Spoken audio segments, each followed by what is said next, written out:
So after this has happened, I'm going back and I'm saying, okay, let me backtrack and trace how this dude was able to pull this off. Because this is the grift of a century.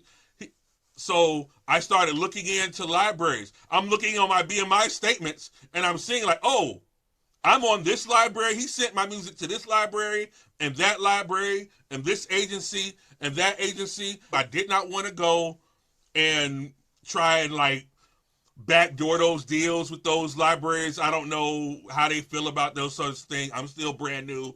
So I start looking for my own music libraries to join and working that process. I'm starting to get more and more in depth with how to deal with these music libraries.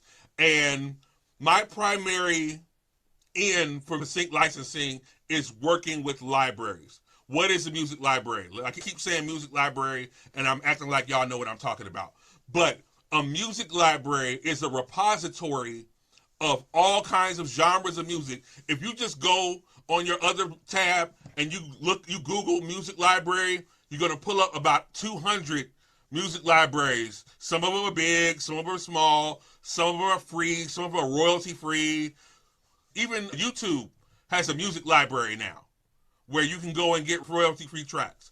These music libraries are repositories for music where music supervisors can go and get music from a trusted source. Why is it so important that these supervisors get music from a trusted source? Why don't they just go to your Spotify and get it from your Spotify? Well, I'm glad you asked that, because that music is unsolicited. The term unsolicited music means it was just sent to them or it came from an unlikely source. Like they don't know, did you steal this music? Does it belong to you? Did your friend write it? Did your cousin make this beat? They don't know.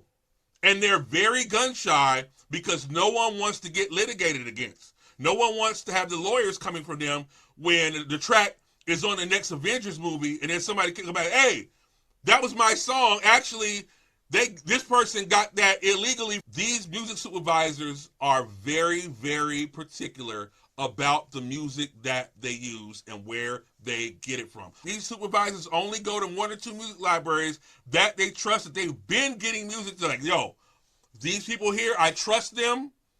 I've never had a bad experience with them. I go there. It's like the McDonald's you go to. You might pass 3 or 4. You go to that one McDonald's and be like, hey, man, I know these people over here. So I don't know them back there. I know them, and I know my food going to be right. The same way, music supervisors, they work the same way. Yes, you might strike up a friendship, a kinship with the music supervisor, and they might start sending you emails and things of that nature, and that might be a way for you to get on in sync licensing. It's highly unlikely, though. Sync pays out 1 or 2, maybe 3 ways, but like 1 or 2 ways. Normally, once your music is placed in a video or a movie or a TV show or something like that, you receive what's called a back-end royalty. A back-end royalty is money that was generated from your music. That's one way. Also, if a library or an agency or an agent comes to you and says, can you make for me this piece of music that goes here, there should be an upfront cost for them to say, okay, now, here, we need this from you. In exchange, we'll give you this money and we'll give you this royalty on the back end, and you will receive what's called an upfront licensing fee or a back end fee. Now, let's say your homie wants to use your song for the opening of his podcast or something like that. And you say, hey, we'll do a contract. Give me $20 for the license, and you could use it for the life of the podcast or whatever, in perpetuity or until the Lord comes back, whatever. And then now you just issued a license and you receive the fee from that license. Or your music might be in a public music repository or library and they get a license for that. Or let's say, hey, you're on BeatStars. I know a lot of producers that are working around that. BeatStars is a hustle. That's part of the hustle. And you can issue them a license to use your track for a specific amount of time, that also counts. And they will give you money, and you say, you can use this track for this long or up to this many streams for up to this many years or a year or this many months, and you have now issued them a license. That is an upfront licensing fee. That's, in a nutshell, that's how I got into sync, and to how sync typically works. Why should you get into sync? That's a lot. I get that question a lot. All right, Dave, why should I be doing this? Who should be? Because I don't think it's for everybody.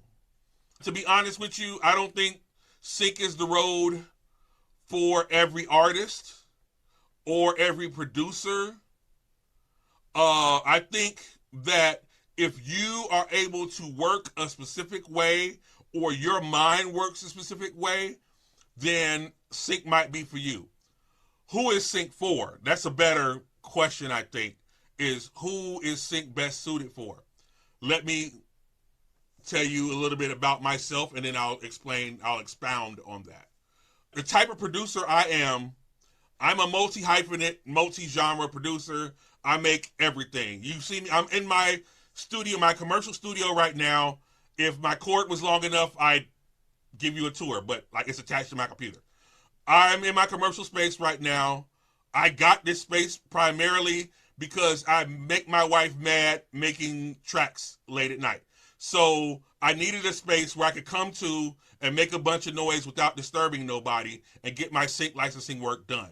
I'm a multi-hyphenate, multi-genre producer. I play keys, bass, drums, guitar. I play some horns well enough to get the job done. I ain't no Dizzy Gillespie in here. But that being said, I can make country, rock, pop, EDM, jazz, hip-hop, whatever. I can make it all. I can participate in just about any brief, or I can accommodate any brief that comes down my plate if I so choose. Now, that has also led me down a specific road, because most of my sync work is instrumental. I've only gotten that type of sync work. And on certain libraries, I'm the EDM guy. On this library, I'm the hip-hop guy. On that library, I might be the jazzy R&B soul dude on this library. And I receive those types of communications, and I work accordingly. Now, I work with some libraries that send me everything. Whatever comes down the pipe, we'll send it to you. And if you can make it, good. If it don't make it, oh well. That's one of the reasons why I primarily work in sync, because my brain is set up. The way I'm wired, I'm set up that way. If you're a writer and you can write anything, even more importantly, I can write commercial stuff.